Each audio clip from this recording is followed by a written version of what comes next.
Welcome back, everybody, to the Nordcore, where today we have another interview for a short film that we so greatly appreciate having a screener for, and for the director to come and join us and talk about their films. Today we have the director for The Honeymakers, Jeneffa, if I'm correct, Jennifer. or Jeneffa. Okay, Jennifer. Yeah. all right. I apologize for that. But It's all thank you right. so much for coming on. I really do appreciate having the opportunity to talk to more creatives out here and just make connections through the world and see films that I never get a chance to see if I wasn't in this industry. So thank you so much. Thanks for having us. Thank you. Of course. Would you like to give the synopsis of the plot for Honeymakers? Yeah, The Honeymakers. Yes. So The Honeymakers is set in London in 1984, and it's set in a corner store in North London. And there are the husband and wife who own the store, Arjun and Alita. They're working, and they have a bit of a problem. They have a beehive forming in the backyard, and in the front of the shop, they have a gang of skinheads.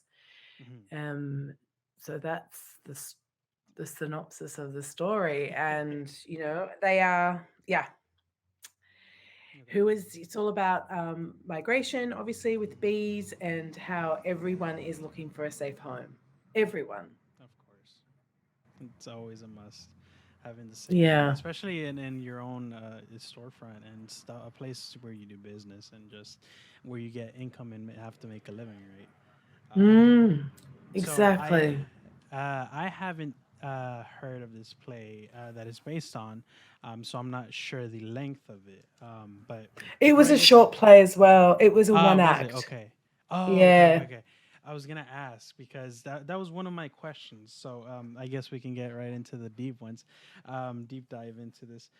So normally I like to ask about short films when they feel either they're based on plays or theater performances, or they kind of leave it open ended for the viewer, right? I want to ask Hmm. whether the director or writer or producer have intentions of creating a full feature length of the film or a series, right? And I know Yeah. a theater production, a play called The Humans recently came out. That was Yep. a film based on a play, right? I got a chance Hmm. to go see it, and I was just in love with it. And I'm not Yeah. much of a theater person, but I did love this play. But like I was asking, since this is a short play as well, did you guys completely capture the essence of the short film, or are you planning to make it longer, or was this just it? You know, we're so far this is it. We're not too sure. Like we're working on our next project, which is a feature length. But it has been brought up to us by quite a few people who have watched it, saying they wanted Mm-hmm. more. They wanted to know what happens after. They're now really intrigued and love this people. And um, Deborah's written a very well balanced play. Mm-hmm. It's not necessarily, she didn't want it to necessarily just be just purely about racism or anything like that. She wanted it to be the idea that every person wants a home. And Of course. I think how we then behave as humans when that happens, which can really bring out the worst in a lot of us, Mm-hmm. and how other people are forced, they feel, to bring out the worst in them. Um, we like to think we were behaving one way, but when push comes to shove, how would you behave if your home was feeling threatened? And that's the Yeah. real question here. I think with that in mind, there is so much more we can explore. Mm-hmm. Um, I'm just not sure, but the play I feel like is definitely well represented in this film. Oh, okay, perfect. Absolutely, Yeah, I yeah. mean, I always try not to. I try to go out of the box with my questions just because I know, because these films have been in festivals and you guys get opportunities to talk to other interviewers and stuff. I always try to Hmm. get maintain it, but that's always one where it's like I personally want to ask, just out of my own interest, but also for the viewers that might also feel the same. That way, if they're asking the question, will there be more? You guys can kind of answer. But I Yeah. mean, it's interesting to see, and hopefully, we get to see the feature length film that you're working on soon enough. Yes, soon enough. Takes a But little more time, I'm yeah, that realizing. one takes a little more. But one of my other questions was, I always like asking our guests, what inspired their efforts in the film. Every director, writer, producer, and so forth have their own reasons for working on films. Some may just have creative wills or of just creating items, and it doesn't matter the story, they work with it. Others have a more personal touch to it, a more personal influence or experience that they had that they want to represent. Mm, So I wanted to ask for you, what was the reason for creating the short film based on the play? it's funny you just said that about some filmmakers can just for the creative will.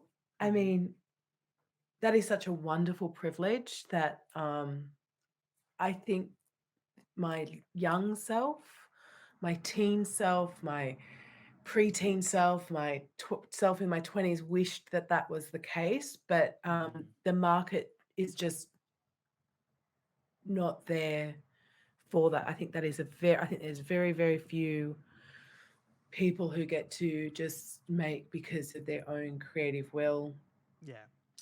Otherwise, I think the market really makes us have to, especially anyone being of any sort of minority, you have to hone in on what makes you a female, a filmmaker. Gosh, can't get my words out this morning.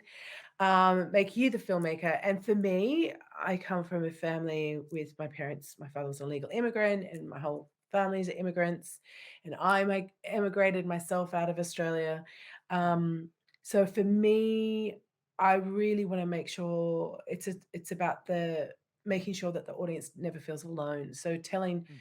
very human stories, stories that either have to do with isolation or in some way someone is that minority, um, and then adding the imagination and the Hmm. beauty of filmmaking and theatre making on top of that, because I also direct theatre. I think there has to be some magic in it involved in there, some way of elevating it.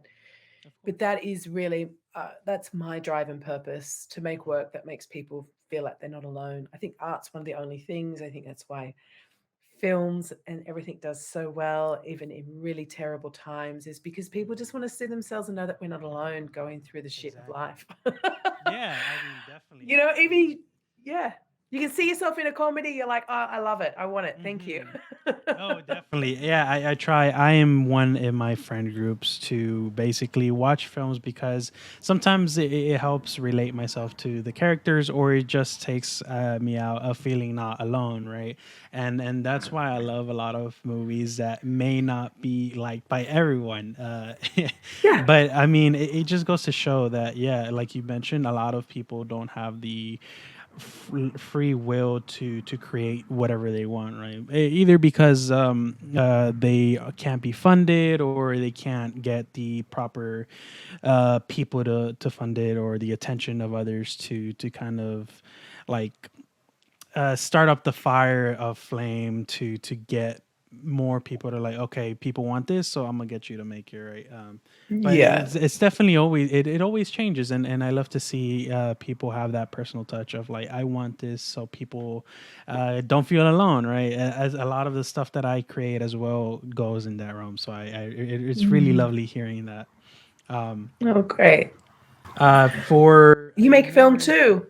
Yes, so I am like I'm fresh out of college, but I've made a couple films, Congratulations. and a lot of my stuff deals with like mental health, which another short film that I interviewed earlier also dealt with. So it was lovely talking to them about that, and Yeah. hearing you talk about the feeling we're not alone, and with whole having immigrant parents and stuff, as well as myself. It's always lovely to see, because sometimes we play it out for more dramatic essence here. I'd say here in Hollywood, it's very much used for either fear or Oh, the suspense, which is not always it's not a bothersome, but we love to see more of just like natural, more humanistic. aspects in Mm. films, right? Yeah, very much.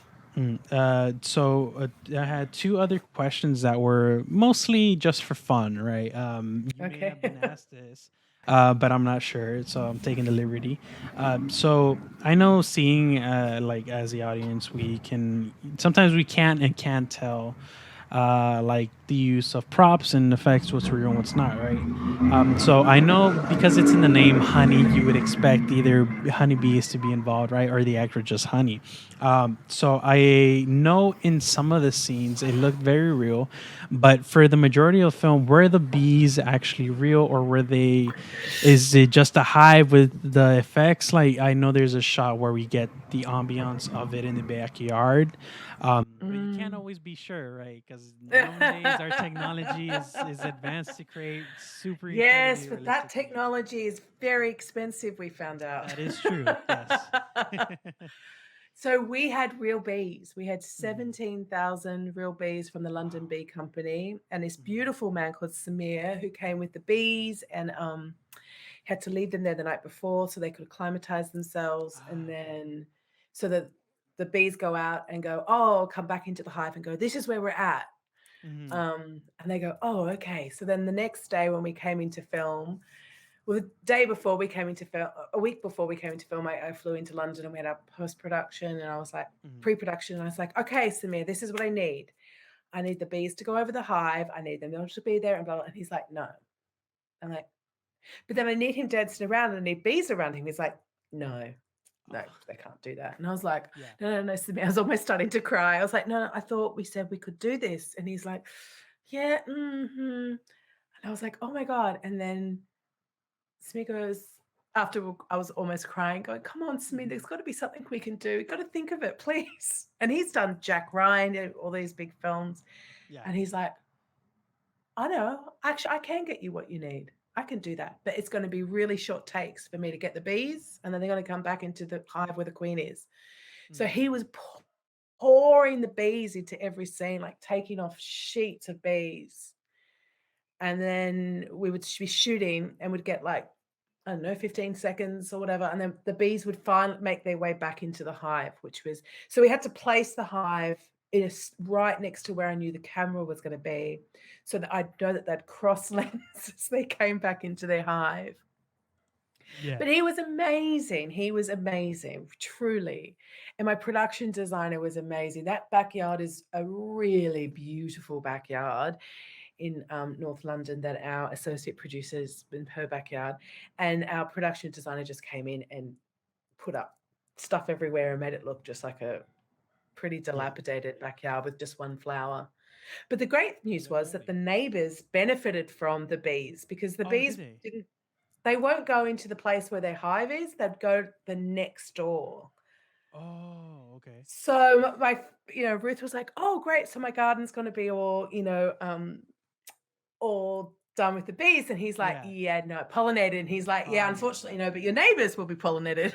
Next season, they're going to have a great garden. Oh, they're just gonna have a lovely field of flowers Yeah, and but the whatever the hell they're right, she's got one. growing.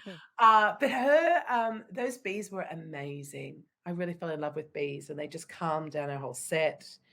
And like our lead actor just dancing in with the bees, he didn't Yeah. even have a suit on, and he was fine about that. He was like, no, I'm going to be fine.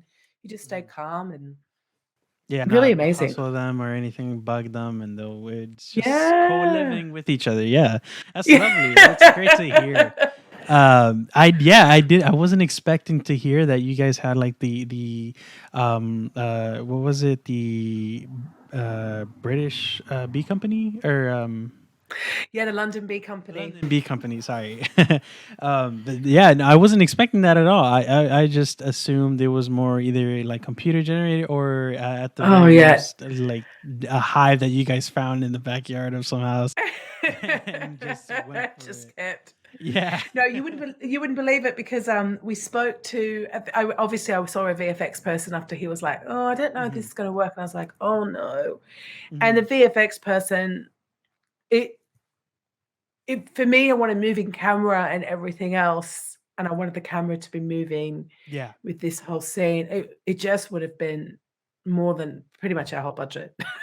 Oh, Okay, yeah. See, Because it's one thing to plate it if it's a solitaire, if it's the camera's like on sticks, we could, mistakes. Yeah. just make a plate, but no, I wanted it all handheld and I wanted it moving and they were like, well, that's gonna then we're gonna have to do more work. And I was like, Hmm. oh God, okay. So And it was a the couple bees behaved. weeks. Yeah. So it was weeks to just get the bees come through and stuff. That's incredible. I love that. Yeah. Um, Yeah, it was you were amazing. talking about your set designer and just dressing everything up in the back. I wanted to talk. I wanted to ask about the inside. So, Oh um, yeah. how was it shooting in what seemed like a small room, just with Oh, it was taking into consideration tiny. the cast, crew, props, movement of the camera? As you were speaking, you wanted movement shots, and just like equipment, like the lighting equipment. How was that? Wow, it was amazing. We had a brilliant gaffer. He does all Mhm. Steve McQueen's films. So great. And it's a tiny store. And my DP Susie is extraordinary DP, and she also Mhm. wanted to operate this as well. I think knowing because of the timing and the Mhm. space. And we were like we shot the whole film in 2 days.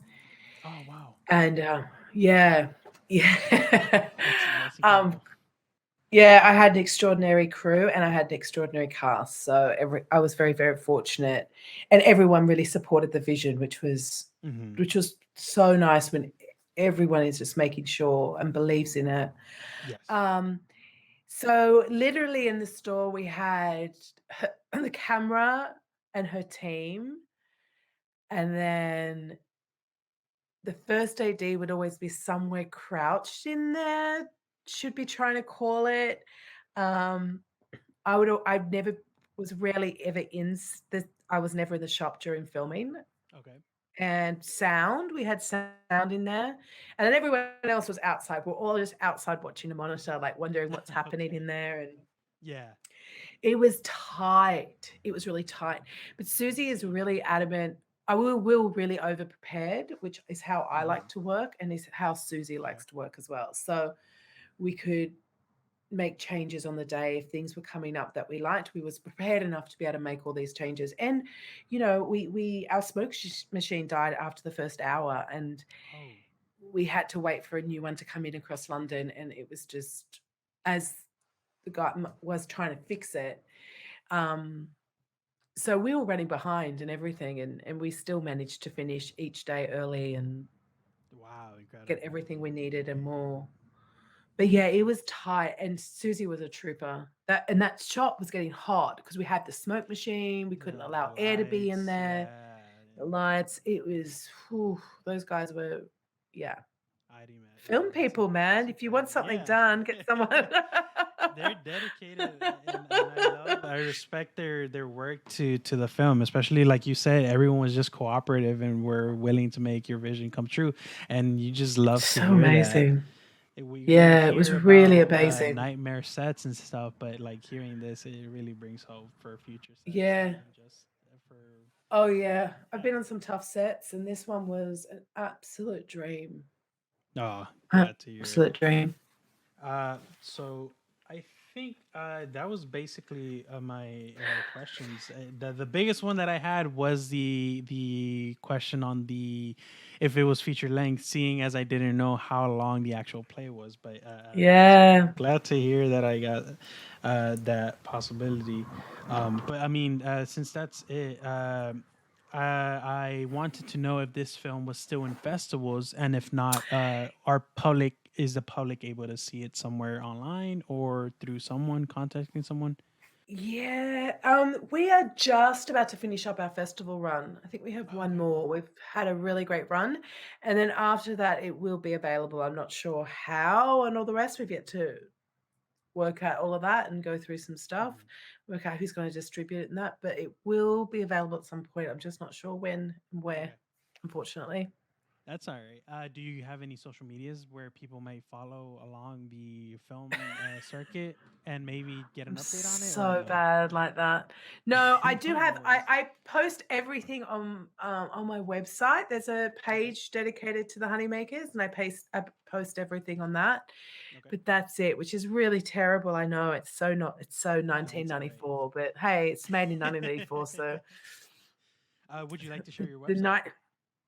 Yes, it's just my name. So it's Jeneffa Soldatic, Mhm. Jeneffa Soldatic.com. Okay, lovely. We'll definitely Yeah, have it's a that long name though. I've seen worse.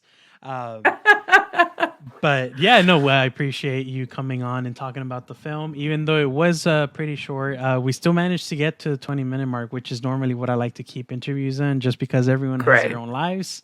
So Yes. thank you again for coming on. I am greatly appreciative of just people like you, directors and producers, coming on and talking about a film with someone with a company that's barely getting its foot ups. So we may very much appreciate it here at the Nerdcore. Thanks, Luis. It was a pleasure to meet you, and thank It you was a so pleasure. much. This was Jennifer for the Honeymakers, which I'll put the link for the website down below, and you can follow along if you'd like to hear more about the Honeymakers. Again, thank you to Jennifer for coming on, and we will catch you on the next interview. Peace, everyone. Let them go somewhere Where? anywhere. Just not here. This is my little piece of England. I went out there and I stood right by them. It looked like they were dancing. But they've started to make honey now. If we don't bother them, they won't bother us.